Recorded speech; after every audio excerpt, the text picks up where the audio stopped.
Bismillahirrahmanirrahim. Assalamualaikum warahmatullahi wabarakatuh. Alhamdulillahi rabbil alamin.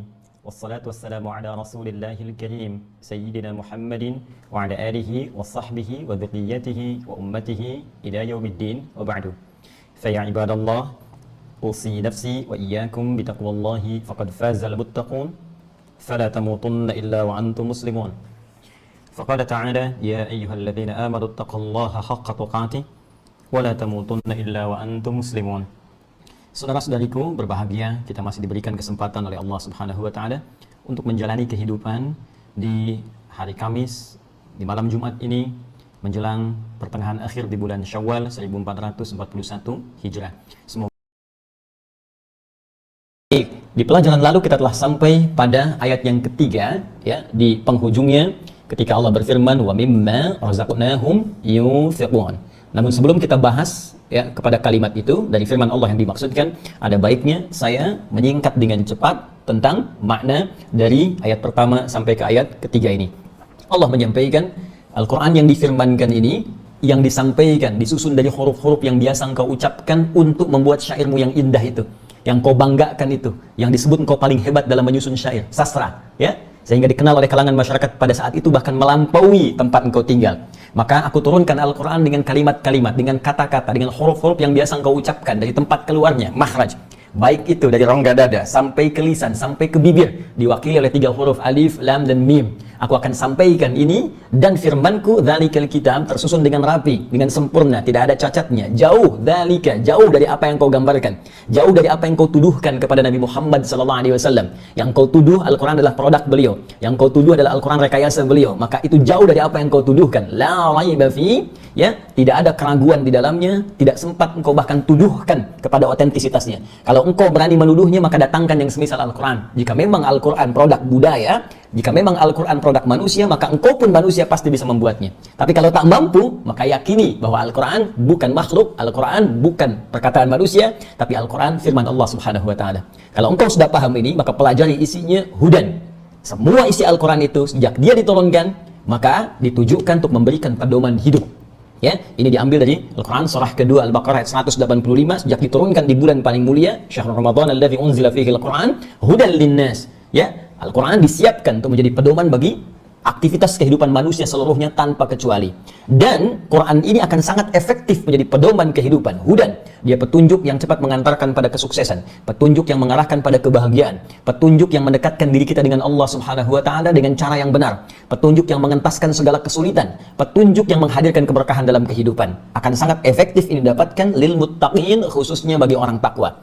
Secara singkat Allah menawarkan kepada kita, jika engkau ingin mendapatkan mudah akses kepada Al-Quran untuk menuju kebahagiaan, kesuksesan, mudah beraktivitas, gampang menyelesaikan persoalan, dapat rezeki bahkan dari sisi yang tidak diduga, segala dikerjakan dengan mudah, maka tawaran singkatnya, jadilah termasuk bagian dari orang takwa itu. Bagaimana cara menjadi orang takwa itu? Maka inilah yang kemudian dirumuskan dari ayat ketiga sampai dengan capaiannya pada ayat yang kelima. Kita telah selesai menuntaskan pada 2 pokok dari 4 unsur dalam mendapatkan titian menuju predikat takwa. Yang pertama, kita telah bahas tuntas, ya, unsur untuk menjadi takwa itu, atau termasuk golongan orang-orang yang takwa, yang dengan ini bisa meraih berbagai kemudahan yang telah kita ulas panjang, lebar, dengan uraian yang cukup luas. Karena itu saya sarankan bagi yang baru bergabung, silahkan mengecek kembali tayangan kita pada episode yang lalu, sehingga saya tidak perlu menguraikan dengan panjang lebar lagi. Baik, untuk menjadi pribadi takwa ini, syaratnya 1, ada instrumen pertama, yaitu instrumen iman, yang menjadi amalan hati. Ini yang telah saya terangkan pada kesempatan yang lalu. Bahasa Al-Qurannya difirmankan oleh Allah. Syarat pertama, alladzina yu'minuna bil ghaib. Alladzina yu'minuna bil ghaib. Jadi syarat menjadi bagian dari kalangan takwa, orang-orang spesial dalam pandangan Allah, syarat yang pertama adalah memiliki amalan hati dalam wujud iman yang sesungguhnya, iman yang serius kepada Allah Subhanahu wa ta'ala. Ini bagian pertama. Ingat teman-teman sekalian, kalau kita i'rab, ya, i'rab itu kalau kita kembalikan ke dalam kaidah gramatikal bahasa Arab, itu untuk mengetahui kedudukan satu kata dalam rangkaian kalimat, itu i'rab. Perubahannya seperti apa? I'rab itu asalnya berubah, sesuatu yang berubah. Nah, ini perubahannya bagaimana? Yang berpengaruh kepada makna. Apakah ini subjek, apakah ini sifat, apakah ini predikat, kata kerja, apakah ini keterangan, ataukah ini objek? Maka untuk mengetahui itu nanti kita bisa belajar lewat i'rab. Nanti turunannya terkait harakat di situ ada nahwu, perubahan kata-katanya, derivasinya ada sharaf di dalamnya. Jadi kalau kita ngaji di ilmu Arab, maka saya tidak bermaksud mengajari, hanya berbagi saja dari apa yang saya dapatkan dari guru-guru kami. Ini sebelumnya takwa diungkapkan oleh Al-Quran ya, dalam firman Allah dengan kalimat muttaqin, al-muttaqin, hudal lil muttaqin. Demikian. Lalu diteruskan ke ayat ketiga, yuk kita Arab dulu. Alladzina ismun mausulun mabniun alal fathi. Ya, ini isim mausul konjungsi, mencakup kepada seluruh kalangan tanpa kecuali. Disebutkan 1080 kali dalam Al-Quran. Baik ya. Mabniun alal fathi, ya alamatnya tetap. Ya, fathah begini. Karena itu dibacanya alladzina. Kita tidak baca alladzinu, nggak ada alladzini. Selalu mabni tetap dalam harakat ini. Perhatikan, fi mahalli jarnin sifatun, kedudukannya jar, fi mahalli jarnin, ya posisinya, kedudukannya. Ada istilah dalam bahasa Arab, di ilmu Arab jar. Ada rafa, ada nasab, ada jazm, ada jar. Jar, perhatikan baik-baik, sifatun. Nah ini kedudukannya, sifat atau na'tun. Ya, sifatun lil muttaqin. Jadi sifat itu bisa diartikan karakter. Ya. Jelas? Bisa diartikan juga ciri. Ya. Jadi kalau Anda ingin lebih jauh mendalami, seakan Allah ingin menyampaikan, nih kalau Anda ingin lihat ciri orang takwa, karakter orang takwa itu, maka yang paling awal pondasinya itu iman. Ini amalan hati. Ya, yu'minuna bil ghaib, yakin tanpa ragu kepada Allah walaupun belum tampak dalam pandangannya. Ini tidak perlu saya terangkan lagi karena telah saya ulas, ya. Saya Arab saja. Ini yu'minuna fi'lun mudhari'un, ya marfu'un wa alamat raf'i bi thubutin nuni li'annahu min al-af'alil khamsah atau amthilatil khamsah. Ya, ini fi'il mudhari, ya marfu', rafa', alamatnya rafa'nya itu thubutun nun, tetapnya nun karena ini termasuk dari 5, ya, 5 fi'il yang tetap, ya. Kemudian ini fa'ilnya wawu, menunjuk kepada banyak orang. Wawu, ya, menunjuk kepada banyak. Artinya apa? Allah memberikan kesempatan pada banyak orang untuk memiliki karakter takwa, untuk punya ciri-ciri takwa. Jadi Allah tidak menginginkan si fulan aja yang takwa, si fulanah saja yang takwa, tapi Allah buka kepada semuanya. Siapapun hambaku yang ingin masuk dalam kalangan takwa ini, silahkan, kata Allah seluas-luasnya. Karena itu nanti di hari kiamat, jika ada orang yang datang kepada Allah, dihisab dia, pada saat itu dia kembali tidak menjadi bagian dari takwa, maka kesalahan kembali kepada orangnya. Ya, kenapa? Karena Allah sudah buka seluas-luasnya, orang itu yang tidak masuk ke dalamnya. Kan? Allah sudah memberi, Allah sudah membuka, Anda tidak mengambil. Jadi kalau Anda tidak mendapatkan rahmat Allah di saat itu, bukan Allahnya yang salah. Andanya kenapa tidak mengambil anugerah yang Allah berikan saat di dunia? Persis ketika Anda datang ke ta'lim, panitia memberikan makanan yang lain makan, Anda tak mengambil. Lalu Anda merasa lapar, pingsan kemudian. Lantas ketika Anda pingsan, jangan menyalahkan kepada panitia. Ya, karena mungkin Anda juga tidak memberi makan. Dia memberi, Anda tak mengambilnya. Jelas di sini? Baik. Jadi kita ingin tunjukkan bagaimana kasih Allah diberikan kepada seluruh hambanya. Wahai hambaku, siapapun kalian yang menginginkan jadi orang takwa, aku ingin hidupmu bahagia, kata Allah. Aku ingin hidupmu sukses. Aku ingin urusanmu mudah. Aku ingin kau mendapatkan apa yang kau ingin harapkan dalam kebaikan. Aku ingin kau berkah hidupnya. Untuk itu jadilah orang takwa, kata Allah. Ini sifatnya. Dengan keadilan Allah diberikan kesempatan pada setiap hambanya tanpa kecuali, termasuk pendosa. Jika ia ingin kembali kepada jalan yang benar, dia tinggalkan salahnya, dia dapatkan solehnya. Maka dengan itu, dia berpeluang menjadi orang takwa seperti digambarkan di ayat ini. Oke, satu, amalan hati. Kemudian yang kedua, teman-teman sekalian, wa yuqimunas shalah. Saya i'rab dulu, karena di kesempatan yang lalu, saya belum i'rab. Wa yuqimunas shalah. Demikian. Ya, fokus. Ini nanti saya akan terangkan di ujung bahasan kenapa ini saya tuliskan kembali, karena nanti ada susunan yang indah yang ingin saya bagi dalam pendekatan ilmu balaghah, ya. Dari situ kita bisa memahami apa yang akan kita uraikan. Wa yuqimunas shalah. Fokus. Wa harfu atfin, huruf ataf. Ingat, ataf itu huruf konjungsi, huruf sambung, ya.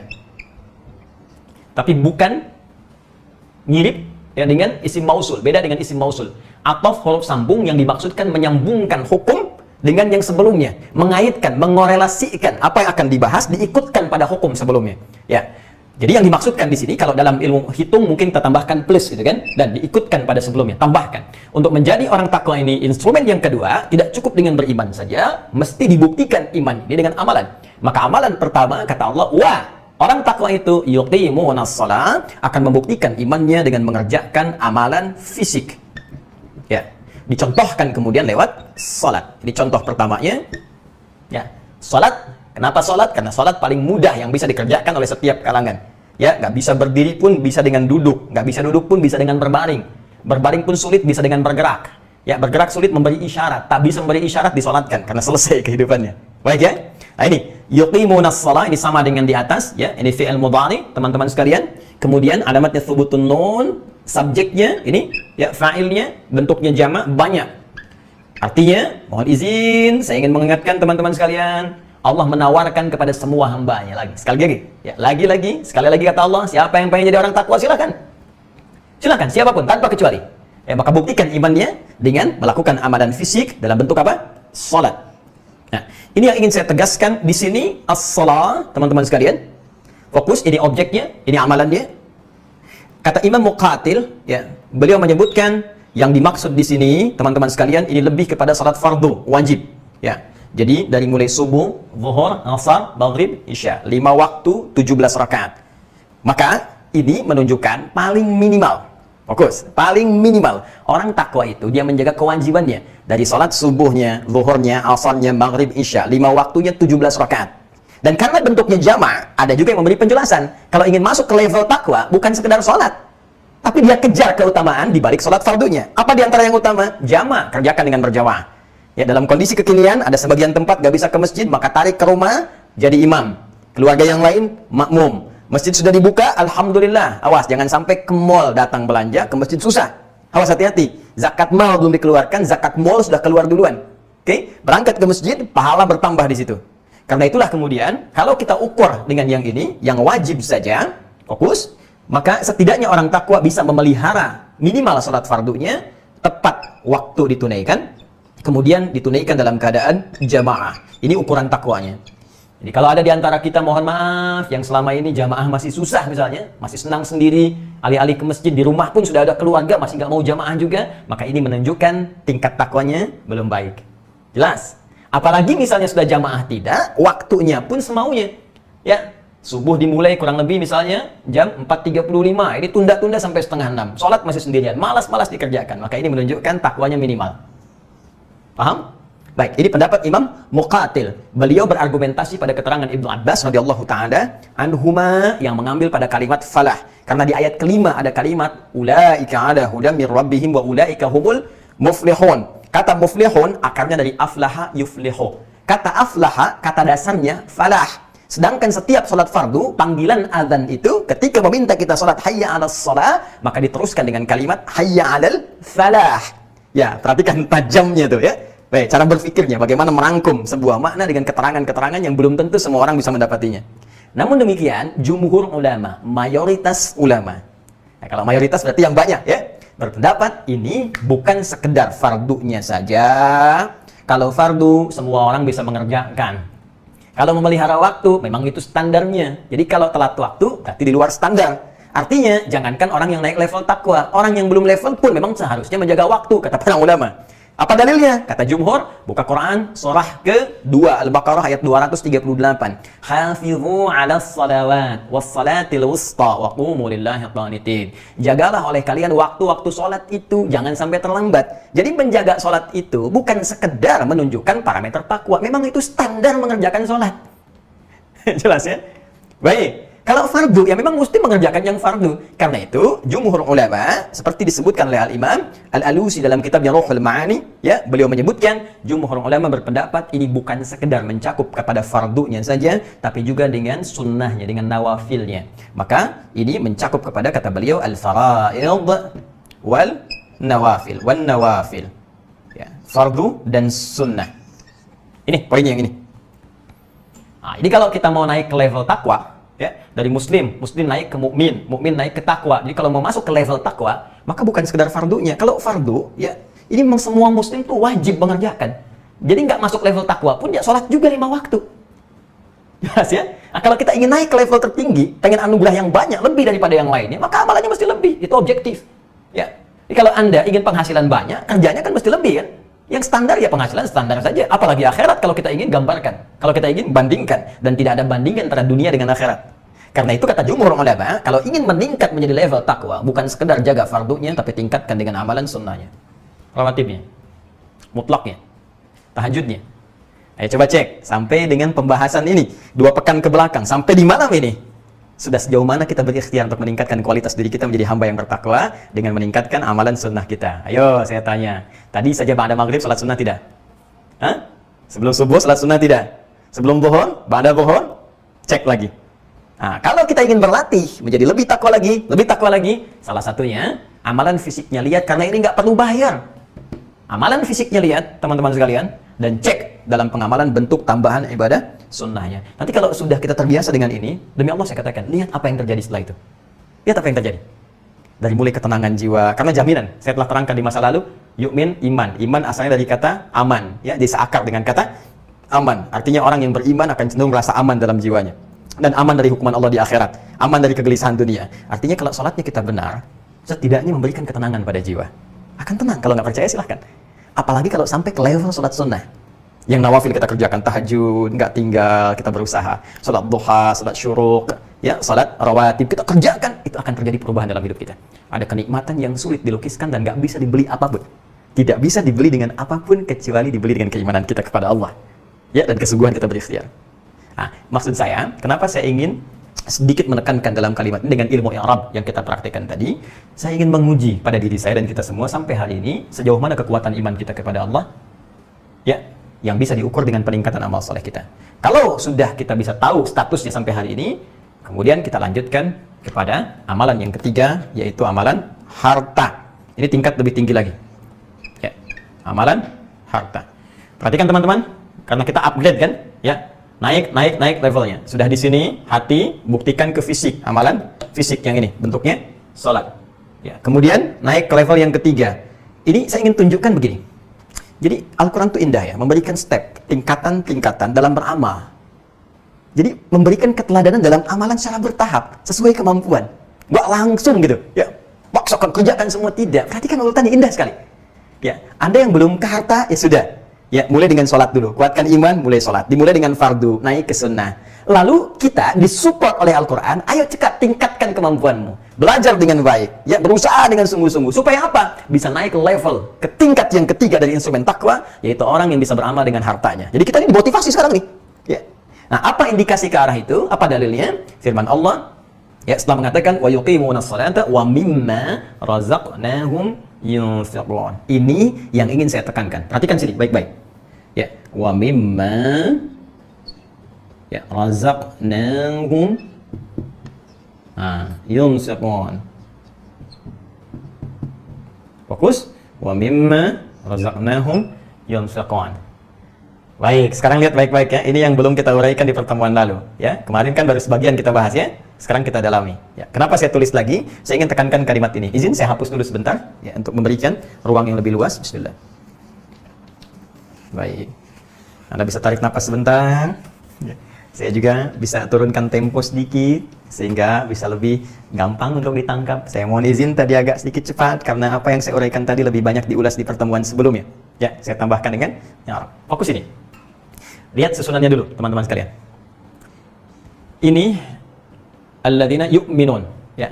Ini kata sambung, bentuknya sifat, karakter, tapi di sini dimulai untuk menunjukkannya. Fokus, ya. Yu'minun bil ghaib. Ketika disambungkan dengan waw, ataf ke atas, kalimatnya yuqimun. Ini kata kerja, ini kata kerja. Perhatikan baik-baik. Ini un, baru objeknya. Ini pun begitu, baru objeknya. Jar wa majrur muta'alliqun bi mahdhufin, ya, dengan maf'ul. Ini fi'il, fa'il, kata kerja, kemudian di sini subjeknya. Ke sini kaitan dengan yang lain yang tidak disebutkan, jadi objek. Di sini juga sama, kata kerja. Ini paling gampang, ini yu'un, baru objek. Tapi ketika menyebut harta, ini menarik. Kata kerjanya justru diakhirkan. Yu'un, yunfiqun. Kalau standar bahasa biasa, awas, bukan ya Al-Quran, di luar Al-Quran, ya, yang bahasa biasa, yang standar, bukan Al-Quran dengan tingkat sastra yang sangat tinggi, dengan makna yang sangat luas, luar biasa, maka konsistensi kalimatnya, ya, ini menunjukkan Al-Quran bukan buatan manusia. Kalau bikinan manusia, kalimatnya akan begini. Lihat kalimatnya, ya, di sini wa, karena ini diikutkan pada hukum sebelumnya, ya, ini ikut hukum ke sini, yang ini ikut hukum ke sini, karena itu di sini pakai waw, di sini pakai waw juga. Ya. Kalau kalimatnya standar manusia, di sini wa yuqimun, yu'minun, yuqimun, seharusnya di sini ini didahulukan wa yunfiqun, ya, mimma razaqnahum. Asalnya begini. Ini kata dasarnya. Coba lihat ya. Kalau ini kalimat manusia biasa, Maka urutan standarnya akan berbunyi begini. Alladzina yu'minuna bil ghaib wa yuqimunas shalah wa yunfiquna mimma razaqnahum. Kenapa? Karena standarnya berurut. Ini kata kerja, ini kata kerja, ini kata kerja. Tapi pertanyaannya, kenapa ketika beramal harta pada bagian instrumen yang ketiga justru kata kerjanya diakhirkan? Ditakhir. Dan ini justru diawalkan, ditakdim, dimajukan ke depan. Wa mimma razaqnahum dikedepankan. Fokus. Sedangkan kata kerjanya diakhirkan. Apa rahasianya? Ya. Dan kalau kita terjemahkan, ya, kalau yang ini kan begini, beriman kepada yang gaib, mengerjakan sholat, ya. Kalau kata kerjanya begini susunannya, maka terusannya dan menginfakkan sebagian apa yang kami berikan. Tapi yang ini terjemahnya beda. Dan dari apa yang kami infakkan, sebagian dari apa yang kami berikan. Dan dari apa yang kami berikan berupa rizki yang kami titipkan pada mereka, yunfiqun, mereka infakkan. Pertanyaannya, kenapa kata kerjanya diakhirkan, tidak diawalkan? Yuk kita lihat dulu. Ini rahasianya ditemukan di ilmu i'rab. Ya, makanya sekarang kita uraikan dulu sebelum masuk lebih dalam lagi. Ya, kemarin kita berikan pengantar luas supaya paham tentang infak. Sekarang kita yang Arab dulu. Yuk. Wa harfu atfin. Ini sama, ya. Mabniun 'alal fathi la mahalla lahu dan i'rab. Jadi ini huruf ataf yang mengikutkan hukum pada sebelumnya. Diterjemahannya begini, cara menerjemahkannya. Dan orang-orang yang memiliki karakter takwa itu, punya ciri takwa itu, dia juga, saya sebut juga, nambahkan yang ini. Selain beriman kepada Allah dengan kuat tanpa ragu, rajin mengerjakan sholat bahkan dengan sunnahnya, baik ya, juga dia, nah ini mengerjakan amalan harta yang ketiga. Apa itu? Mimma, minnya, ya, harfu jar, maknya isim mausul, ya, isim mausul fi mahalli jarrin, ya, ini sibhul jumlah muta'alliqun bi mahdhuf. Wa mimma, dan orang-orang yang punya instrumen takwa itu, mimma razaqnahum, ini kuncinya. Fokus di sini kuncinya. Razaqnahum, razaqa fi'lun madin mabniun 'ala sukuni liittisalihi bi dhamir. Nah, ya, fi'il madhi, kata kerja.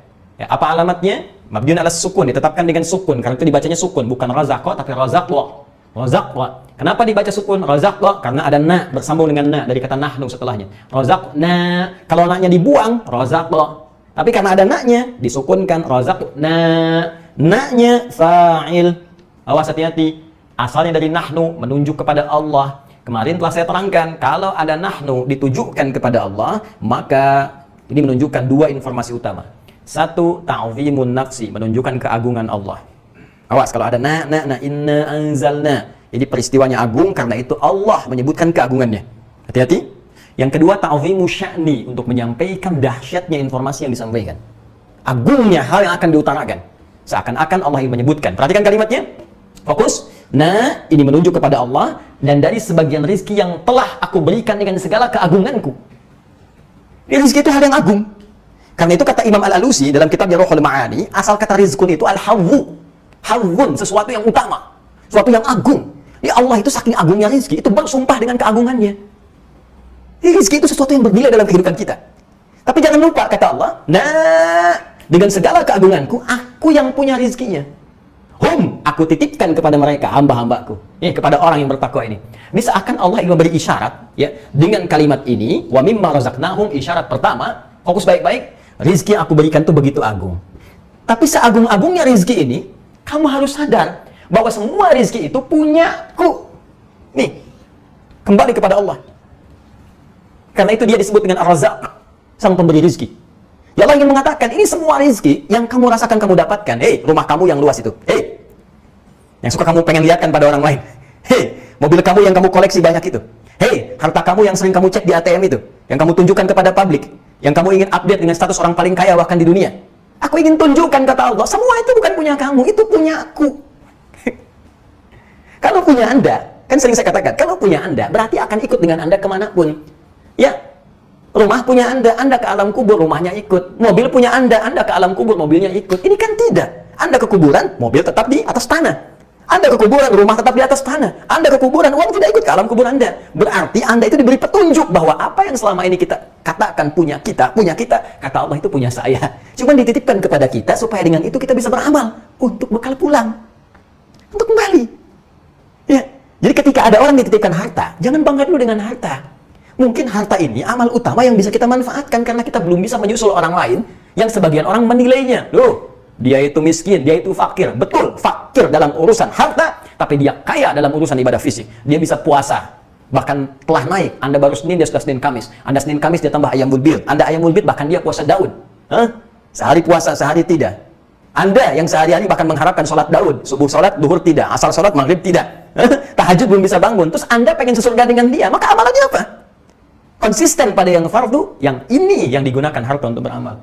Karena itu kata Allah, orang takwa itu ketika akan berinfak, dia menyadari, loh kenapa saya mesti takut berinfak? Toh harta ini punya Allah kok, bukan punya saya.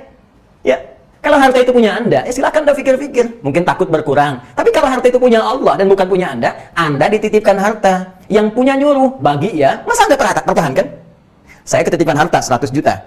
Kata yang punya, hei Adi, nanti besok yang 50 juta tolong bagiin fakir miskin di sana ya. Yang 25 juta bagikan yatim di sana, ya. Yang 20 juta bagikan orang di sana tuh, yang ibu sambil. Kamu pakai dah 5 juta. Kata yang punya. Terus saya katakan, ngapain saya bagi? Ini kan punya saya. Anda sehat tidak? Jadi di sini Allah ingin mengatakan begini, ini harta itu punya saya, kata Allah, bukan punya kamu. Jadi nggak usah bangga. Yang punya Allah. Tapi saking rahmannya Allah kepada kita, diberikan kita untuk beramal. Kata Allah, nih, kamu kasih si fulan, kamu kerjakan nih, aku bikin nih orang-orang yang berhak untuk menerima ini. Kamu tinggal salurkan saja. Itu memang punya saya, tapi kalau kamu benar menyalurkannya, aku berikan poin. Aku berikan pahala namanya. Pahala itu yang akan dikonversi nanti saat pulang ke akhirat menjadi pundi-pundi amalan yang bisa mengantarkan kita pada rahmat yang lebih tinggi dibandingkan kenikmatan dunia. Itulah rahasianya di ayat harta, wa mimma razaqnahum didahulukan dibandingkan wa yunfiqun. Kenapa? Karena Allah ingin menegaskan sebelum kita berinfak supaya sadar dulu bahwa harta ini hanya titipan. Kalau sadar dengan itu, paham kita, maka ringan kita untuk berinfak. Paham sampai sini? Nah, sekarang pertanyaannya, seperti kemarin, infak itu apa? Kepada siapa kita mesti berinfak setelah sadar kita meyakini bahwa itu titipan Allah? Dan bagaimana caranya berinfak? Kita akan lanjutkan setelah menunaikan salat Isya berjamaah. Bismillahirrahmanirrahim. Assalamualaikum warahmatullahi wabarakatuh. Alhamdulillah, wassalatu wassalamu ala rasulillah wa ala alihi wa sahbihi wa man walah wa ba'du. Saudara-saudariku, kita telah menunaikan salat Isya berjamaah. Kita bermohon kepada Allah Subhanahu wa taala semoga salat yang telah kita tunaikan diterima oleh Allah Subhanahu wa taala. Demikian kita menyeru kepada saudara-saudari kita yang belum menunaikan salat Isya atau bahkan di sebagian wilayah di dunia ini yang terhubung dengan tayangan kita pada malam hari ini belum datang waktu salat Isya. Semoga Allah memberikan keringanan untuk bisa menunaikannya sesuai dengan waktunya dan semoga pula amalan kita diterima oleh Allah Subhanahu wa taala. Baik, saudara-saudariku, kita akan melanjutkan kembali bahasan kita. Untuk menjadi pribadi yang takwa, diberikan petunjuk oleh Allah di pembuka surah Al-Baqarah bahwa kita mesti mengumpulkan instrumen-instrumen takwa yang dimaksudkan. Dengan harapan, bila terpenuhi ini semua, maka kita akan mendapatkan petunjuk Allah yang dijanjikan, hudan lil muttaqin, bagi orang-orang takwa. Yang ketika petunjuk itu didapatkan, maka janji Allah akan tiba diberikan. Baik memudahkan kehidupan, melepaskan dari persoalan, mendatangkan kebahagiaan, atau bahkan menghadirkan rezeki dari sisi yang tidak kita duga. Demikian sering diisyaratkan dalam Al-Quran. Wa may yattaqillaha yaj'al lahu makhraja wa yarzuqhu min haitsu la yahtasib. Siapa yang mampu meningkatkan takwanya kepada Allah, maka ia akan dilepaskan dari persoalan yang telah ia hadapi. Maka ia akan dimudahkan dari persoalan yang tengah ia jalani. Maka ia akan didatangkan kepadanya rezeki dari sisi yang bahkan tidak dia duga. Wattaqullaha la'allakum tuflihun. Bertakwalah engkau kepada Allah supaya engkau lebih bahagia dalam kehidupanmu. Wattaqullaha wa yu'allimukumullah. Tingkatkan takwamu kepada Allah, Allah tambahkan kepadamu pengetahuan. Dan untuk mendapatkan predikat takwa itu, kita butuh pedoman. Al-Quran adalah pedoman terbaik yang langsung Allah turunkan sebagai pelajaran yang akan kita maksimalkan. Dan di pelajaran ini ada instrumen-instrumen yang mesti kita kumpulkan. Satu, selalu upgrade keimanan kita kepada Allah sebagai amalan hati kita. Jadi ini dasarnya. Kalau benar-benar ingin bertakwa, maka jaga kondisi hati kita. Di hati ini ada amalan utama yang sering disebut dengan niat dan keikhlasan. Ini yang sangat menentukan. Karena itu, Al-Imam Al-Bukhari bahkan membuka kitab hadisnya yang utama itu, yang kita kenal dengan Sahih Al-Bukhari itu, dengan 97 pembahasan, pertama kali dibuka, padahal kitabnya Bad'ul Wahyi, pembuka wahyu, tapi hadisnya tentang niat. Innamal a'malu binniyat wa innamal likulli imri'in ma nawa. Sungguh semua amalan itu akan bergantung pada niatnya. Bukankah niat itu amalan hati? Dan puncak niat yang paling utama pada amalan hati adalah keyakinan kita kepada Allah Subhanahu wa taala walaupun belum tampak dalam pandangan kita. Jadi yang pertama, untuk menjadi orang takwa kita harus selalu yakin dengan Allah dalam setiap keadaan.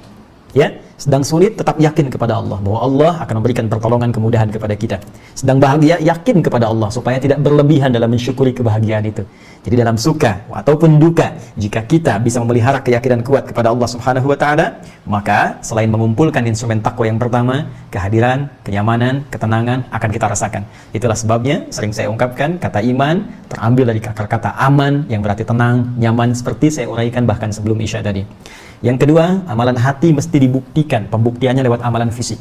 Karena itu semua amalan hati butuh pembuktian. Cinta itu amalan hati. Bagaimana membuktikan cinta? Dengan amalan fisik, menikah, memberikan mahar, melaksanakan akad, menyebutkan syifaat dengan lisan, ya, dari mata turun ke hati, dari hati keluar dengan lisan, dari lisan muncul tindakan berupa kasih sayang. Itu amalan hati. Demikian pula saat beriman kepada Allah. Ketika iman menjadi amalan hati, maka dibuktikan dengan amalan fisik. Apa yang paling utama? Salat sebagai bentuk penghambaan kita kepada Allah Subhanahu wa taala. Dan yang ketiga, instrumen yang paling utama. Setelah itu kita upgrade lagi. Ya, hati semua orang mengerjakan. Fisik semua orang mampu sepanjang masih hidup. Salat menjadi kewajiban yang melekat sepanjang hidup. Tapi yang ketiga, ini lebih spesial lagi. Karena itu kalau Anda ingin menjadi golongan takwa yang lebih spesial dari yang kedua, maka berusaha mendapatkan amalan yang ketiga, yaitu infak. Dan di sini kita berbicara tentang firman Allah. Perhatikan kalimatnya baik-baik, ya, wa mimma razaqnahum yunfiqun. Dan dari sebagian rezeki yang kami berikan kepada mereka, mereka mampu menginfakkan sebagian harta itu, sebagian rezeki itu sebagai pembuktian instrumen dan peningkatan takwanya. Baik, kita kembali ke papan tulis untuk kita lebih uraikan dengan lebih komprehensif apa yang telah kita uraikan. Ya, seperti saya janjikan bahwa dalam setiap pembahasan saya juga mencoba menghadirkan beberapa ya karya atau kitab para ulama sehingga kita bisa menelusuri jejak-jejak ilmiah ya dari para pendahulu kita sebagai acuan utama dalam pembahasan kajian tafsir kita. Alhamdulillah, sebelum saya membahas, biasanya saya membiasakan mengkaji dulu, mengaji dulu, meriset dulu, baru kemudian mengutarakan apa yang telah kita pelajari supaya apa yang kita sampaikan terukur dari ranah keilmiahannya, dari ranah pengetahuannya. Baik teman-teman, ini instrumen yang ketiga yang terkait dengan instrumen takwa setelah iman dan amalan fisik berupa salat, yaitu amalan harta. Tadi telah kita uraikan yang menarik dari firman Allah ini, kata kerjanya diakhirkan dan diawalkan untuk mengingatkan kepada kita berupa objek infaknya, objek hartanya yang dilekatkan dengan pemiliknya, yaitu Allah Subhanahu wa taala, yang di sini menggunakan bentuk ta'zimun nafsi, ta'zimus sya'ni. Sekali lagi, Allah ingin menegaskan melalui uraian firman-Nya ini bahwa harta yang kita rasakan, kita peroleh itu, kita gunakan itu hakikatnya semua titipan Allah Subhanahu wa taala. Ya, titipan ini baik-baik diingat teman-teman sekalian.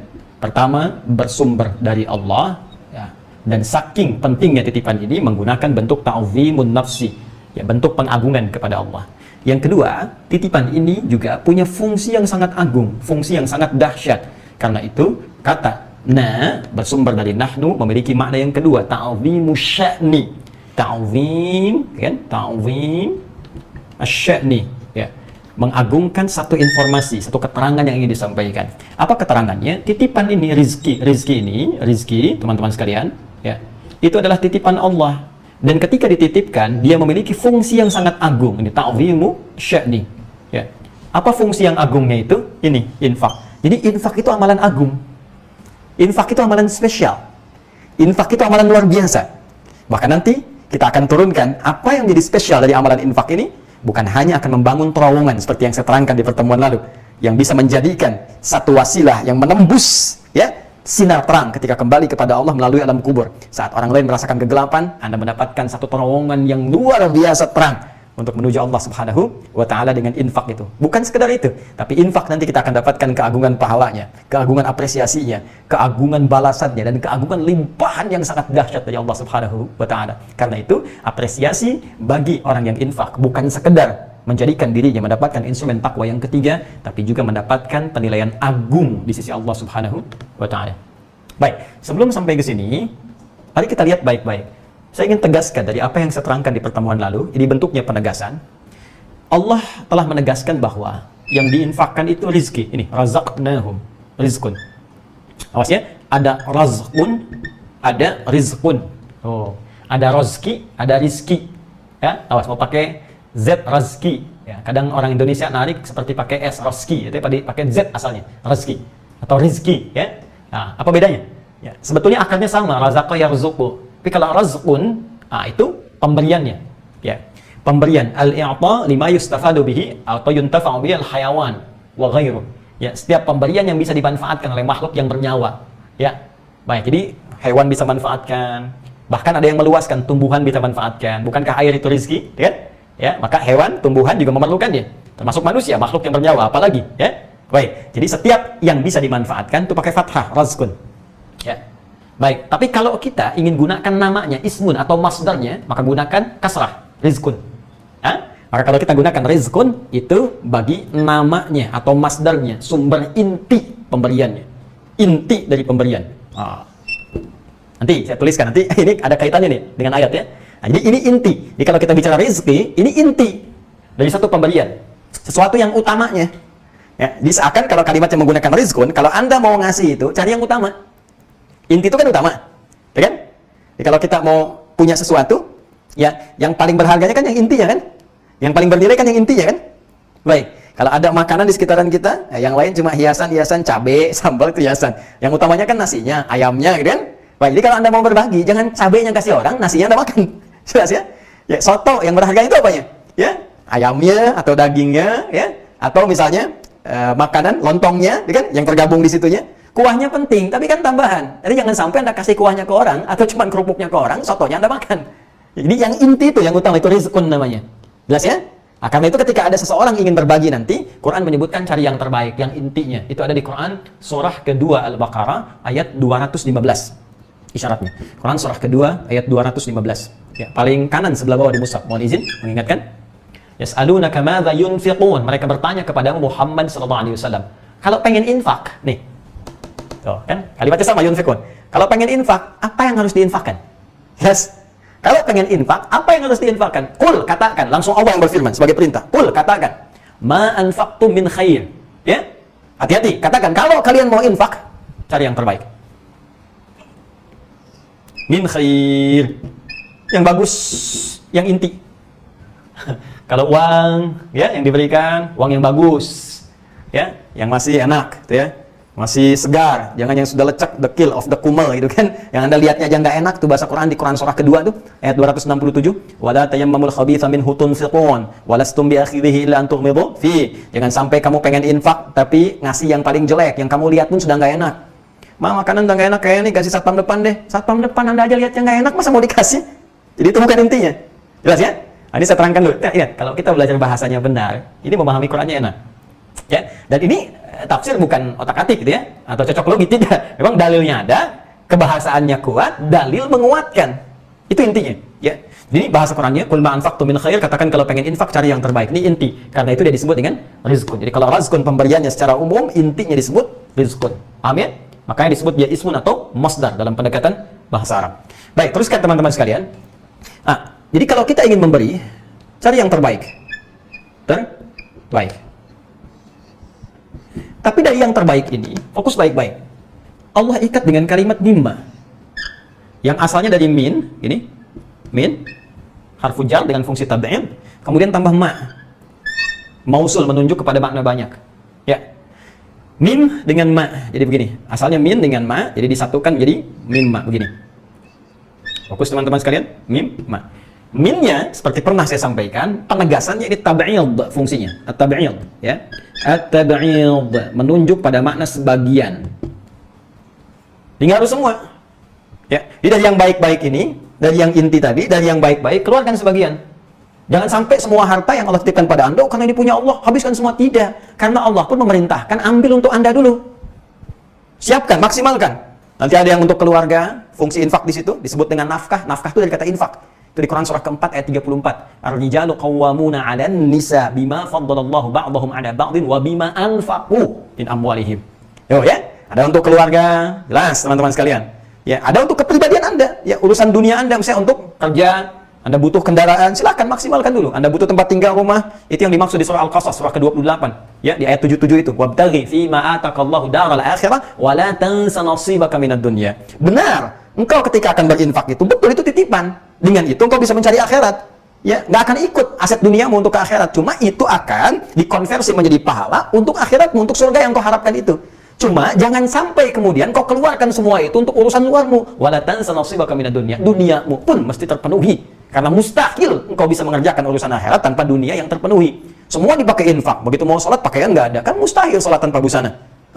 Bagaimana Anda bisa haji kalau nggak ada ongkosnya? Bagaimana bisa berzakat kalau tidak ada uang yang kemudian Anda siapkan untuk itu? Baik, teman-teman sekalian, karena itu at-tab'id di sini dipahami sebagian. Jadi bikin anggaran. Kalau penghasilan misalnya sebulan ada 5 juta nih, ya. Kemudian untuk urusan yang baik-baik di keluarga semua terpenuhi ada misalnya 4 juta nih, dengan tabungan anak sekolah ada anggaran 1 juta infak. Maka anggaran itu dibagi misalnya untuk sebulan. Ya, bagi siapkan untuk infak Anda. Mau langsung diberikan boleh, karena makna infak bisa berarti zahab, ya, khuruj atau nafad, keluar secara sekaligus boleh. Bisa berarti tadarruj, bertahap, ya, bertahap. Seperti saya sampaikan pertemuan lalu, dari kata nafak itu mamarun, terowongan yang dibangun. Bukankah bangun terowongan nggak langsung jadi begitu saja? Ya, tapi sebagian sampai kemudian lubangnya terasa nyaman. Itu yang dimaksudkan, keluarkan sebagian sampai kosong betul dari kas infak yang ada di kantong itu. Besok Jumat mau infak berapa? Mau dikeluarkan satu masjid? Boleh. Mau di masjid itu dari 1.200.000, jalan lagi cari yatim, kasih du'afa, kasih sampai kosong. Ya, itu yang dimaksudkan. Sampai kita membangun terowongan kita sampai ke alam kubur, sampai kembali kepada Allah Subhanahu wa Ta'ala dalam bentuk metafornya. Jelas sampai sini? Ini yang dimaksudkan nanti di firman Allah di Quran surah ke-2 Al-Baqarah ayat 172.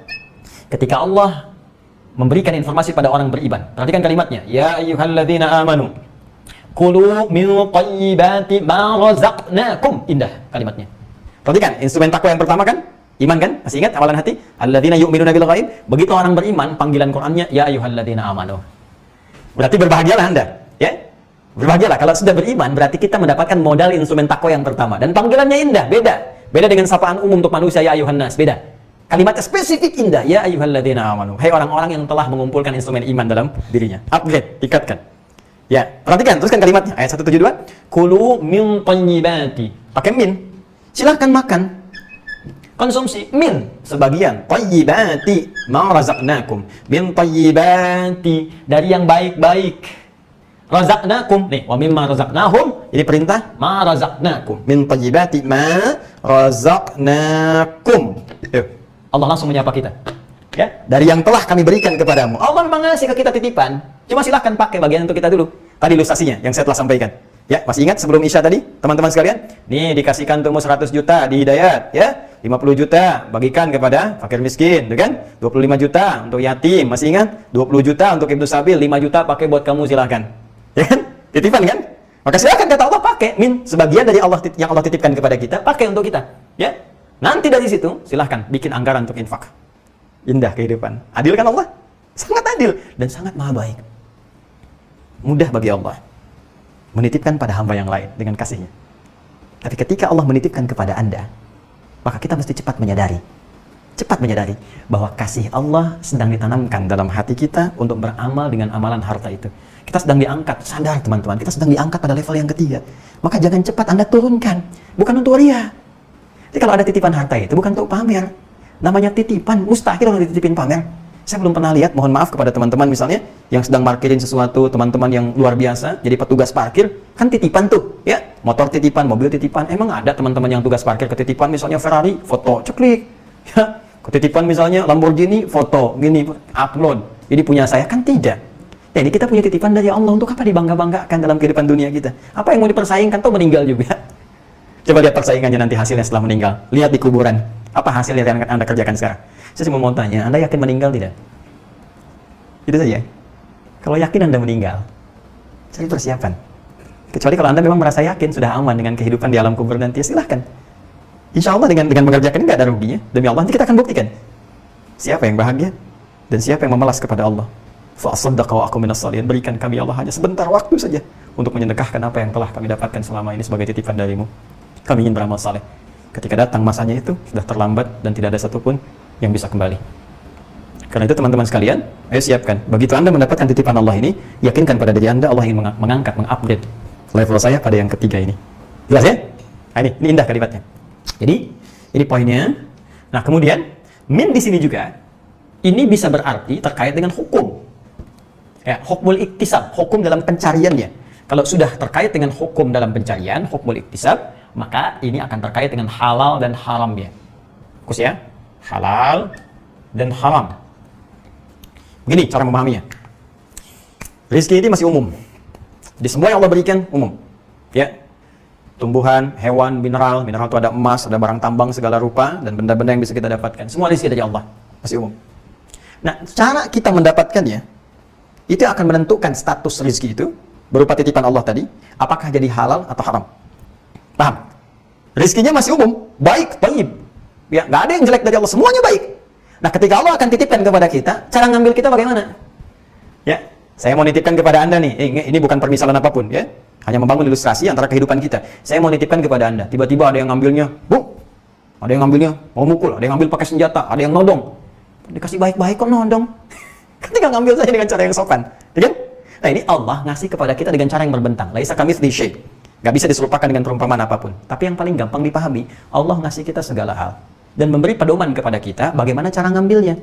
Ya ayyuhan nas kulu mimma fil ardi halalan thayyiban. Hai manusia, aku berikan rezeki kepadamu, silakan ambil untuk kamu makan, untuk kamu bagikan, untuk kamu share dengan yang lain dengan cara yang legal. Maka diberikan turunan-turunan petunjuk dari Nabi. Ini cara benar untuk begini, jangan korupsi, jangan menipu, jangan nyogok. Awas, hati-hati, hati-hati, jangan mencuri, jangan merampok, jangan menyakiti orang, jangan menumpahkan darah, jangan riba, macam-macam diturunkan.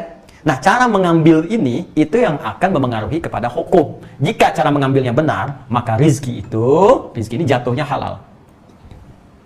Jika cara mengambilnya salah, maka rizki ini jatuhnya haram. Oh, hati-hati. Hati-hati.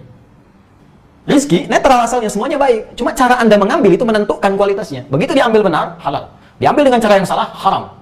Nah, kenapa Allah kemudian menggunakan bentuk min sebagian? Salah satunya kata para ulama untuk menegaskan, jangan sampai dari yang halal dan haram ini menjadi bercampur. Apalagi ada yang menginfakkan dari yang haram. Min yang dimaksud nggak boleh pakai yang haram. Min wa mimma, dan dari apa yang memberikan rezeki itu yang halal saja yang boleh dipakai infak. Wah, saya korupsi nih sebagian biar sedikit lah dosanya dikurangin dikit. Infak misalnya nggak bisa. Apa dalilnya? Nabi menyampaikan, innallaha thayyibun la yaqbalu illa thayyiban. Allah itu maha baik, maha bersih, tidak akan menerima apapun dari yang kotor, ya, kecuali yang baik-baik saja, yang bersih-bersih saja. Ya, maka jalannya bagaimana? Kalau memang pernah bersalah, tidak ada manusia yang sempurna, semua pernah punya salah. Dan manusia terbaik itu ketika dia salah, dia beralih menjadi soleh, dia tinggalkan kesalahannya. Kadang-kadang saking baiknya Allah diberikan jalan. Ya, penegak hukum dipermudah mengakses ke orang itu. Ya, bahasa manusia mungkin ditangkap, dimasukin penjara. Sebetulnya Allah sedang memberikan peringatan, mengisolasi supaya nggak gabung dulu, supaya kita taubat balik lagi. Maka saya sarankan tuh, ya, yang ngambil yang haram-haram, yang korupsi, para koruptor itu, yang mencuri, yang begal, yang macam-macam. Allah kasih cara yang benar, jauhi yang salah. Dan kalau pernah salah, jangan tutupi kesalahan itu, perbaiki diri. Dan jangan timpakan pada yang salah itu perasaan bisa beramal baik dengan mengerjakan infak dari harta yang haram tadi.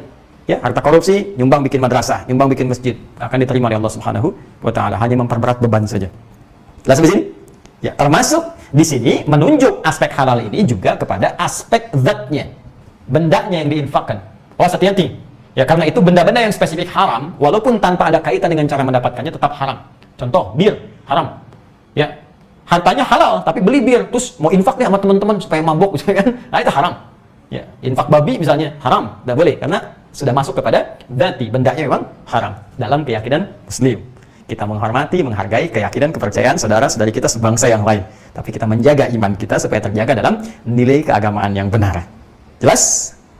Baik, sekarang kalau sudah paham, baru kita masuk ke infaknya. Yuk, teman-teman sekalian. Paham ya?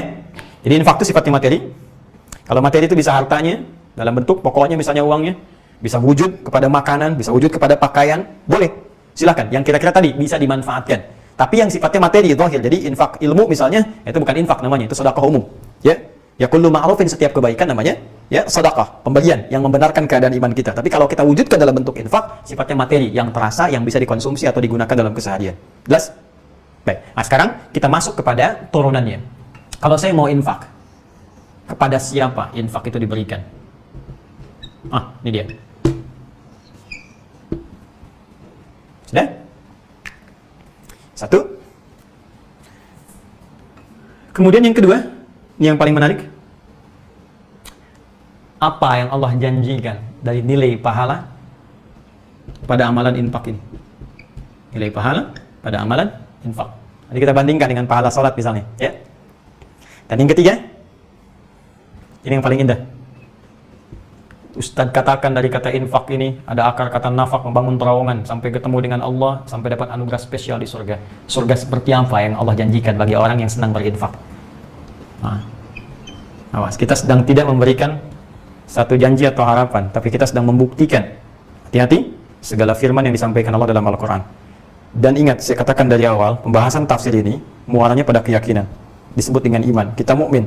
Karena itu tugas kita pertama meyakini apa yang Allah sampaikan. Kalau Anda nggak mau yakin, itu kembali pada Anda. Kami tidak memaksa. Tapi nanti kita akan lihat saat kembali ke akhirat. Ya, siapa yang benar, siapa yang selama ini meragukan, dan bertanggung jawab atas segala keraguan yang dia sampaikan. Baik, yuk kita lihat. Bismillah. Sekarang kita langsung satukan ini, teman-teman sekalian, supaya efektif pembahasan di ayatnya. Banyak ayat yang sangat beragam di Al-Quran. Kita ambil yang langsung kepada inti pembahasannya. Yuk, siapa dulu? Kita satukan dengan nilainya. Kita temukan di Quran surah kedua Al-Baqarah di ayat 261. Ini ayat infak nih. Ya, sampai ke 267 itu turunan infak. Mari kita lihat. Mathalul ladzina yunfiquna amwalahum fi sabilillah. Perumpamaan orang-orang yang menginfakkan harta mereka fi sabilillah, di jalan Allah. Satu, kepada siapa infak diberikan? Jawaban Al-Quran pertama, fi sabilillah. Baik, kalimat umum dulu. Jelas? Karena itu seringkali infak disandingkan di Al-Quran dengan kalimat sabilillah. Wa anfiqu fi sabilillahi wa la tulqu bi aydikum ila tahlukah. Berinfaklah di jalan Allah, jalan Allah, jalan Allah. Itu satu. Baik, teman-teman sekalian, kalimat fi sabilillah itu maknanya luas. Segala hal, aktivitas yang berlangsung di jalan Allah. Dari keluasan ini, ada yang spesifik dimaknai oleh ulama. Ada yang sifatnya khusus, spesifik, ada yang terbuka amalannya. Ya. Yang spesifik ini tingkat pertama, adalah amalan infak yang diberikan sebagai support pada perjuangan langsung di medan perang, medan jihad berupa peperangan, jika memang tuntutan jihad itu sedang terjadi. Ya, misal, mohon maaf, kita Indonesia nih, mudah-mudahan tidak terjadi situasi ini, tapi kita ilustrasikanlah ke masa-masa lalu saat kita sedang berjuang melawan penjajah. Ya, baik itu dari Portugis, baik itu dari Belanda di masa-masa lalu itu ketika datang, ya, lalu orang-orang Islam ikut berjuang. Ingat, Indonesia ketika dilahirkan, rahimnya, ya rahim kelahiran Indonesia itu, saham umat Islam itu begitu besar. Dan itu dibuktikan oleh sejarah. Dan kita membentuk Negara Kesatuan Republik Indonesia dengan keadaan yang sangat terbuka, saling menyayangi satu dengan yang lainnya. Tapi jas merah, jangan sekali-kali melupakan sejarah bahwa pada saat itu para ulama turut berjuang. Bahkan ada yang membuat resolusi jihad. Hadratus Syekh Kiai Haji Muhammad Hashim bin Asy'ari. Baik, ada nanti di Tasik muncul, ya, ada di Bekasi muncul, ada di Cirebon muncul, di Banten muncul, sampai wilayah Indonesia, sampai ke timur, sampai ke Maluku, dari Pasai, dari Aceh sana, ya, dari Sabang sampai Merauke, keluar semua. Anda tahu apa yang terjadi? Mereka bukan sekedar menginginkan kita merdeka dari penjajahan, ekspansi orang-orang yang datang itu untuk menjajah bumi pertiwi kita, tapi lebih daripada itu, mereka niatkan semuanya sebagai jihad fi sabilillah. Tidakkah Anda ingat betapa di antara banyak mereka bukan hanya mengorbankan jiwanya, tapi mengeluarkan harta benda yang paling berharga? Masih ingatkah bagaimana saudara-saudariku di Aceh? Dan saya mencintai Anda semua, saudara-saudariku di Aceh, sebangsa setanah air. Saya menyayangi Anda. Bahkan cita-cita terkecil saya waktu dulu tuh, saya pengen mengunjungi Aceh, saya pengen lihat, dan telah terwujud, alhamdulillah. Masih ingatkah bagaimana masyarakat Aceh mengumpulkan harta bendanya, gelangnya, emasnya untuk mendapatkan kita pesawat pertama itu yang kita banggakan? Ya, bukankah apa yang mereka korbankan harta benda itu jihad fi sabilillah? Di antara yang lainnya ada yang nyumbang makanan bagi para pejuang kita. Ya, Tentara Nasional Indonesia yang lahir dari rahim rakyat Indonesia, yang panglima besarnya, masya Allah, seorang guru, ya, di sekolah Muhammadiyah. Ya, dengan keadaan yang terbatas tapi pikirnya sangat luar biasa itu, bagaimana support dari masyarakat diberikan. Ada yang infak makanan, infak bahan pokok, infak macam-macam, infak hartanya. Itulah jihad fi sabilillah. Jadi ketika tuntunan ini terjadi, makanya saya sering katakan, jangan ajari orang Islam tentang aktualisasi dari Pancasila, tentang aktualisasi dari kecintaan kepada bangsa, kecintaan kepada negara, karena dalam ajaran Islam itu sudah otomatis terkandung kecintaan pada setiap bumi yang dipijak. Orang Islam itu pasti cinta pada negaranya. Orang Islam pasti cinta pada tanah airnya. Karena itu saya sering katakan, kalau ada satu pun terjadi pada negara, maka yang pertama kali tergerak untuk membelanya adalah orang Islam. Kenapa? Karena orang Islam punya ajaran jihad fi sabilillah yang turunannya bisa digunakan untuk bela negara, bela bangsa. Baik, ini poin pertamanya. Satu, misalnya, ya. Ini kalau kita contohkan di masa-masa perjuangan Nabi SAW, ya, saat perang Badar, perang Uhud, perang Khandaq, ya, perang Hunain dan lain sebagainya, betapa banyak orang-orang berinfak, ya, dan yang paling fenomenal adalah kisah tentang rebutan infak antara Uthman, ya, Umar bin Khattab dan Abu Bakar As-Siddiq radhiyallahu taala anhu. Saking inginnya mengupdate diri menjadi hamba Allah yang paling takwa, saking pengen sekali. Ya, kata Nabi, ya anfiqu fi sabilillah, masa-masa perjuangan, ya infak untuk berjuang. Orang infak, tiba-tiba datang Umar, ya Rasulullah, itu yang lain berapa? Uthman berapa? Sekian. Oh gitu. Ya Rasulullah, saya setengah harta saya. Anda bayangkan. Ya, kalau Umar misalnya saat itu punya 1.500.000.000.000 untuk perjuangan. Masya Allah. Ya. Terus tiba-tiba datang Abu Bakar. Ya Rasulullah, ya sudah ada yang infak? Sudah. Siapa kemudian terakhir? Umar. Berapa Umar infak? Setengah hartanya. Ya Rasulullah, saya infak seluruh harta saya. Seluruh harta saya. Baik. Nabi bertanya, mata tarak kali ahli, apa yang kamu tinggalkan untuk keluargamu? Kata Abu Bakar, mantap. Lisannya mengatakan, Allah wa rasulahu. Saya sudah punya Allah dan Rasulnya. Kau tinggalkan untuk mereka Allah dan Rasulnya. Mantap. Keluar di lisannya, dari cahaya jiwanya. Bukan kalau Maha Kaya, bukan kalau yang punya rezeki, mustahil Allah menyia-nyiakan hambanya yang menunaikan perintahnya dengan sangat luar biasa. Ya, dan ketika mereka berjuang, bukankah yang aman Madinah? Bukankah yang tinggal di Madinah pada saat itu ada Yahudi? Ya, ada juga umat-umat yang lainnya. Jadi ketika Nabi berjuang, ya, ketika diserang oleh orang-orang ya, dari Mekah, bukannya ikut berjuang juga yang dapat maslahatnya? Pada saat itu ada orang Yahudi, orang Nasrani dan sebagainya. Mereka hidup dalam piagam Madinah yang sangat luar biasa. Jadi ketika syariat ini dijalankan, ketika dipraktikkan pada masa itu, maka yang punya manfaat adalah orang-orang yang tinggal di dalamnya. Tuh. Jadi mereka nggak teriak-teriak, saya yang paling Madinah, saya yang paling begini, saya tidak. Dan kita pun sekarang tidak perlu teriak, saya yang paling Pancasila, saya yang paling begini. Buktikan saja. Ketika pandemi seperti ini, apa yang Anda bisa berikan? Bagi bangsa kita tercinta, bagi negara kita. Berapa banyak Anda telah riset? Berapa dari harta yang telah kita keluarkan? Berapa dari pengetahuan yang telah kita share? Jangan-jangan selama ini dalam situasi ini pun Anda masih mencari peluang bisnis untuk bisa mengeruk keuntungan paling banyak dan hanya menyaksikan penderitaan masyarakat. Waliyadzubillah, itu akan dihisab oleh Allah di hari kiamat nanti. Mohon izin kalau agak meluas pembahasan kita, karena ini tuntutan kehidupan kita saat ini. Kita butuh aktualisasi. Ya, bukan sekedar jadi bahan untuk kita catat, kita pikirkan, tapi tidak ada tindakan. Kembali ke sini. Jadi ini bagian pertama. Jika ada tuntutan ini. Jika tidak ada tuntutan ini, maka beralih yang khusus ini kepada jihad pemikiran, jihad intelektualitas. Ya, apa bentuknya? Apa dalil turunannya? Ya, dalil turunannya di sini di Quran surah ke-9 ayat 122. Allah menyampaikan, "Wa ma kana al-mu'minuna liyanfiru kaffah." Tidak perlu semua orang beriman itu terjun semua ke medan perang. Nanti yang nyisa siapa? Yang membangun nilai kemasyarakatan siapa? Ya. Falaula nafara min kulli firqatin minhum ta'ifah liyatafaqahu fid din. Mesti ada di antara kalangan mereka sebagian mereka yang fokus mendalami pengetahuan agama, yang belajar. Fokus pada nilai-nilai agama, nilai syariat untuk memelihara umat, belajar tafsir, belajar fikih yang benar, supaya mengajarkan salat dengan benar, mengajarkan Quran dengan benar. Hati-hati, karena banyak orang sekarang baru baca terjemahan tiba-tiba sudah jadi pakar tafsir. Ya, yang salah kaprahnya luar biasa. Baca ayat tentang jihad, salah praktek, tembak orang, bunuh orang, bom orang sana sini tanpa dibenarkan. Padahal jaminannya neraka nggak pernah keluar. Hati-hati teman-teman. Saya bahkan dapat info tuh pekan lalu. Ada orang sembarangan menafsirkan, pengen berjuang. Ya karena Allah. Baca, ya. Wajahadu bi amwalihim wa anfusihim. Mereka berjihad dengan harta dan diri mereka. Seenaknya diterjemahkan diri mereka itu dirinya. Sehingga ada seorang perempuan membaca itu, dia menjual dirinya secara online. Anda bayangkan? Karena salah pemahaman itu. Hati-hati, makanya mesti ada yang ngaji dengan benar. Mesti ada yang menerangkan dengan benar. Kalau tidak, agama ini nanti jadi mainan bagi setiap orang. Ya, ini banyak keanehan sekarang. Kalau kita ingin mendengar tentang kesehatan, kita dengar pakar, dokternya bagaimana bicara. Ya, pakar kesehatannya bicara bagaimana. Kita ingin tahu tentang ekonomi, lihat ekonominya seperti apa berpendapat. Ya, kita ingin tahu tentang hukum positif, ahli hukum bagaimana. Jadi kita keluarkan dan kita berikan porsinya pada setiap bidangnya masing-masing. Tapi yang paling aneh itu di agama, semua jadi mufti. Semua punya pendapat. Maka mesti ada yang fokus belajar ini supaya nanti nilai itu benar untuk disampaikan. Nah, orang-orang yang ketika dia belajar ta'lim, ustaz-ustaz yang mengajar juga itu sampai ke pelosok, Allahu Akbar, dengan segala keikhlasan mereka membimbing masyarakat, itu sedang berjihad. Dan ketika tidak ada tuntutan yang pertama ini, itu nilainya sama dengan yang pertama. Karena itu ayat ini turun untuk memberikan peluang yang sama bagi orang yang belajar, dalam tahap belajar sampai dia bisa mengajar. Kenapa saya katakan bisa mengajar? Karena ayatnya, lihat ujungnya, waliyunziru qaumahum idza raja'u ilaihim la'allahum yahdharun. Supaya orang yang fokus belajar ini benar-benar belajar, sanad ilmunya ada, bisa balik kampung pulang. Dan ngajar lagi supaya orang jadi benar.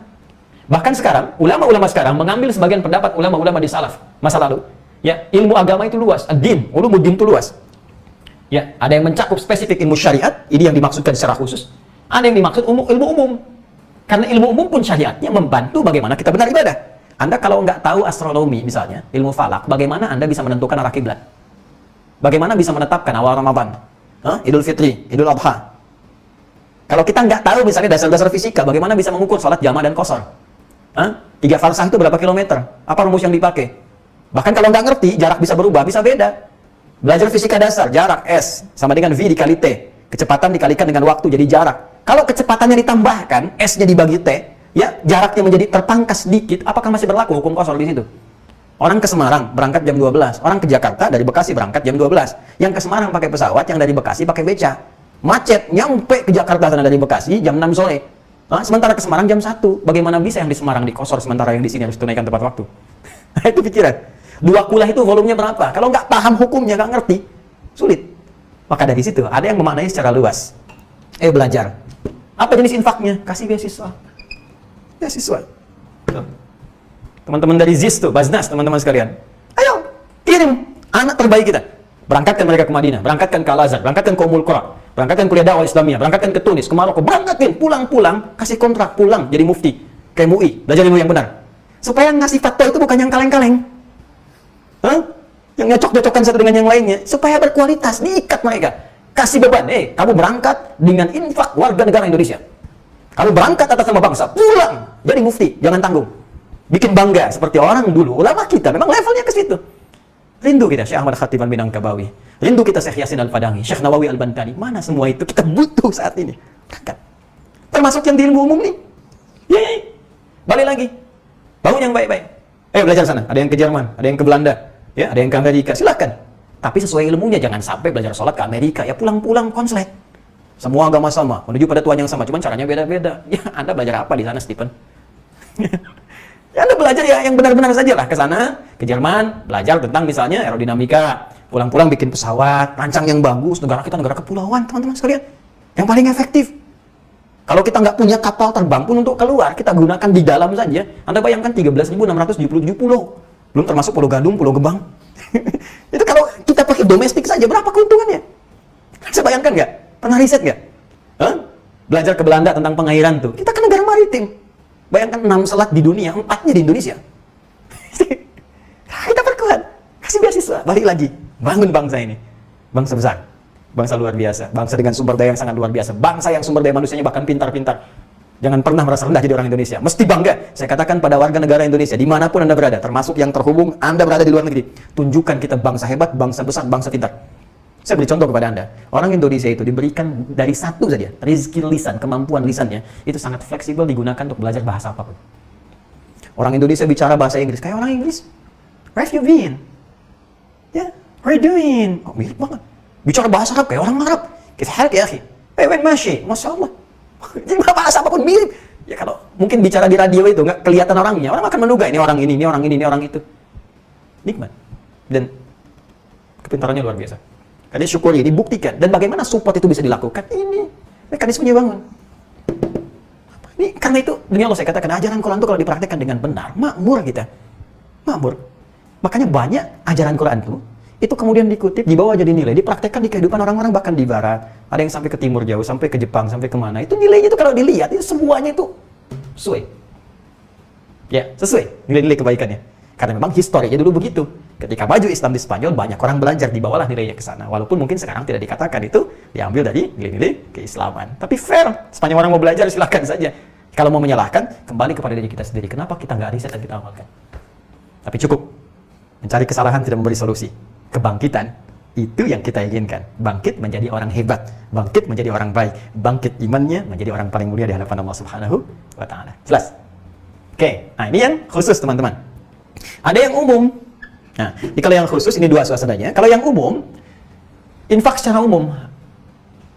Tapi kalau Anda ingin cari lagi dari yang umum ini, yang prioritas siapa? Ya, mungkin kan umum banyak. Anda mau infak, ya masjid banyak, fisabilillah, boleh.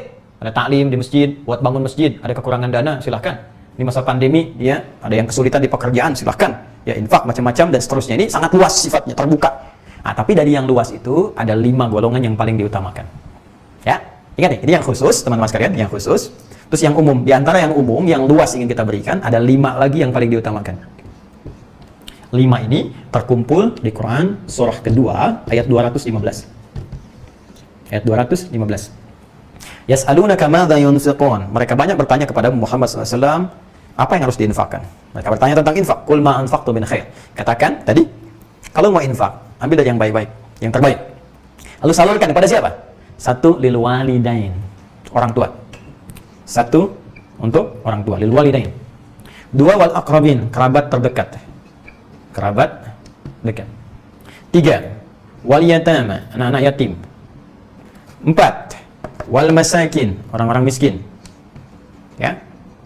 Kemudian lima, wabnis sabil, ibnu sabil. Ini yang utama. Yang lain boleh, silakan. Tapi di antara sekian, mungkin ada yang sudah tercover ya, dengan zakat, dengan macam-macam. Tapi kalau Anda ingin ambil yang skala luas, ini 5 yang paling utama. Ya. Satu, orang tua. Orang tua nggak boleh dizakati.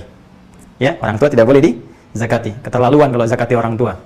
Ibu yang melahirkan, bahkan sebelumnya mengandung, setelah itu melahirkan, berjuang dengan kematian, menyusui, merawat, kadang-kadang sulit diatur, setelah dewasa dianggap hal yang sangat luar biasa, diberikan zakat. Tidak.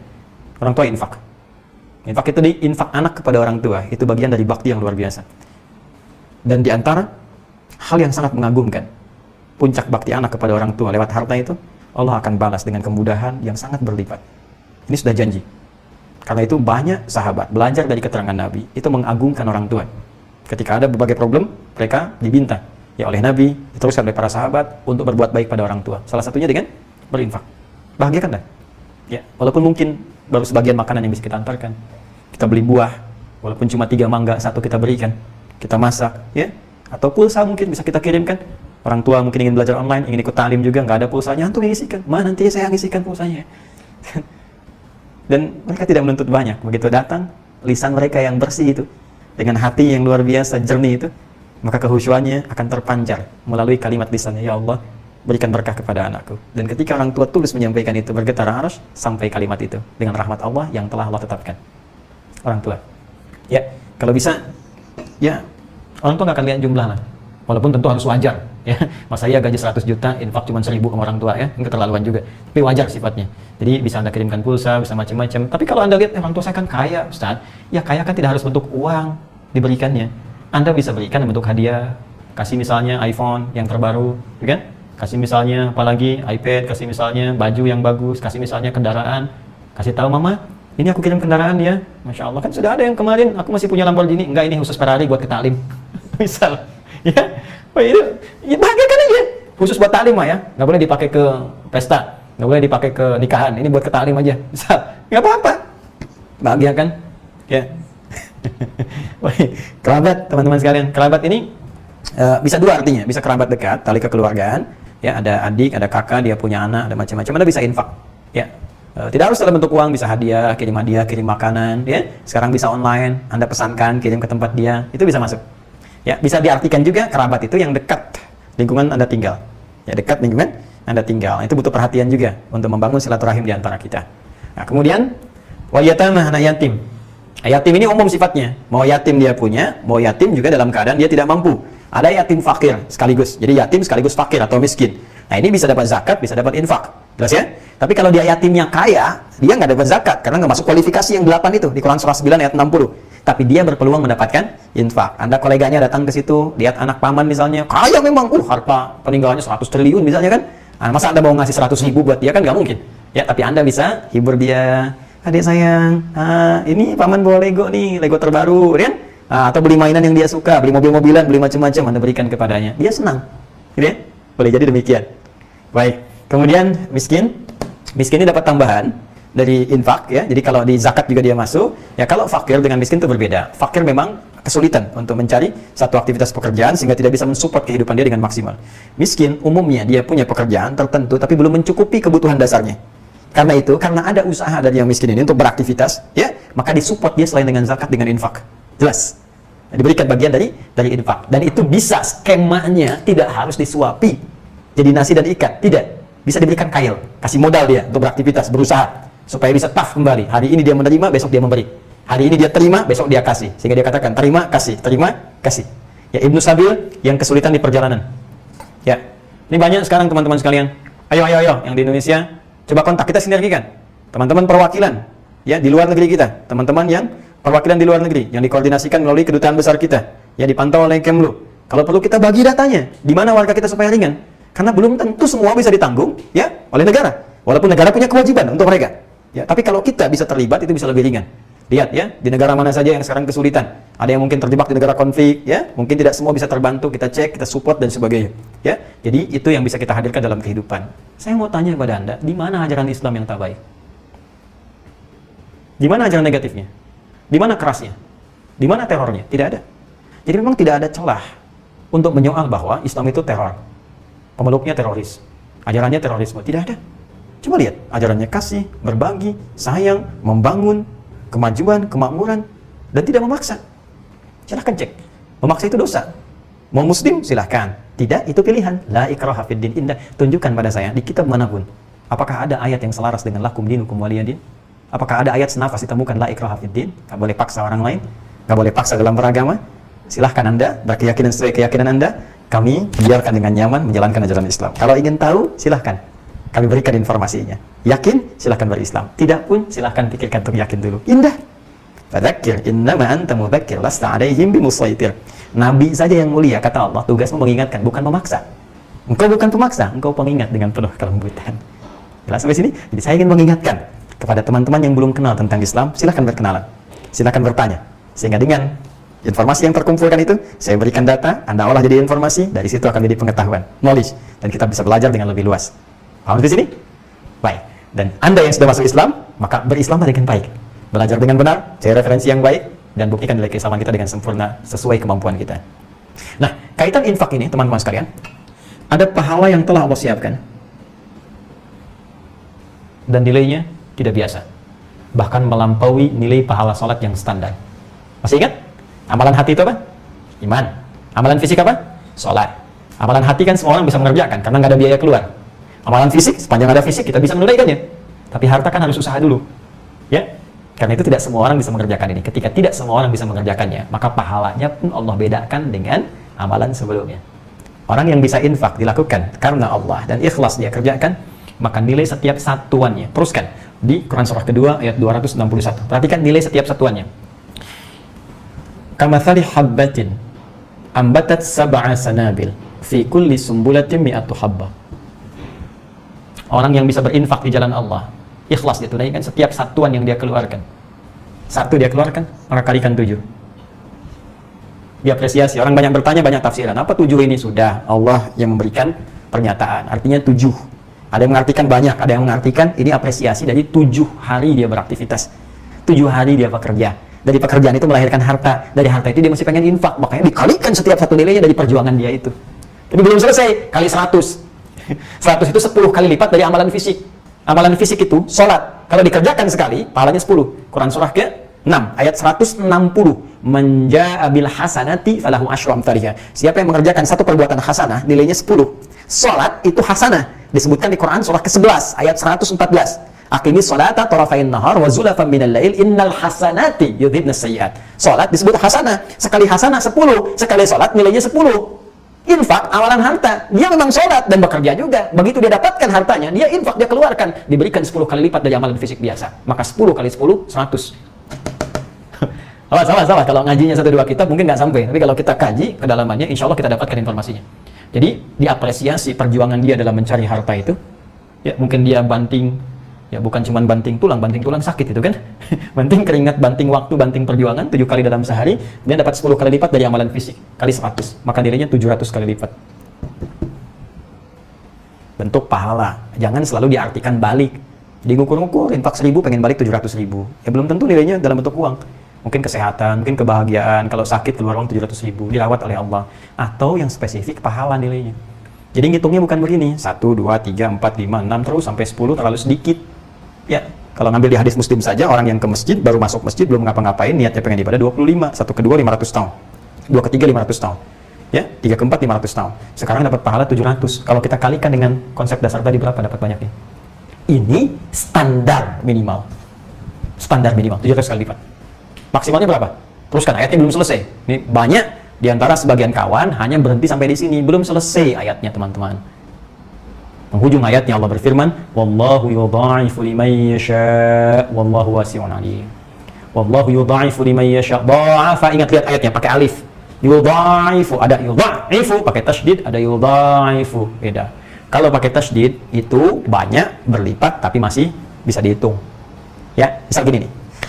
Ba'id al-qalam anni. Tolong jauhkan spidol ini dari saya. Anda jauhkan sampai agak ke ujung, saya masih lihat. Terbatas. Tapi kalau pakai alif, ba'id al-qalam anni. Jauhkan sampai saya nggak lihat sejauh-jauhnya. Sejauh-jauhnya. Bayangkan. Yuk, baca iftitah kan? Allahumma ba'id baini. Pakai alif kan? Bukan pakai tasydid. Ya, Allahumma ba'id baini wa baina khataayaya kama ba'adta bainal masyriqi wal maghrib. Ya Allah, aku merasa banyak dosa dalam hidup sampai salat ini. Ya Allah, aku sadar aku pelaku maksiat. Tapi dengan rahmat-Mu aku mohon ya Allah ampuni saya. Jauhkan saya dengan kesalahan yang aku buat sejauh-jauhnya ya Allah. Sejauh timur dan barat yang tidak pernah bertemu. Jauhkan dariku, khususnya saat aku kembali kepadamu ya Allah. Jangan perlihatkan kepadaku, jauhkan sejauh-jauhnya. Sebagaimana Engkau tahukan timur dan barat.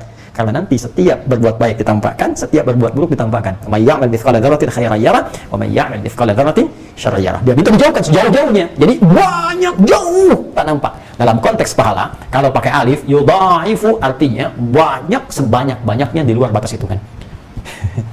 Karena itu, sebagian menyimpulkan begini, orang yang infak tanpa hitungan, maka dia akan diberikan pahala tak terhingga, tanpa hitung.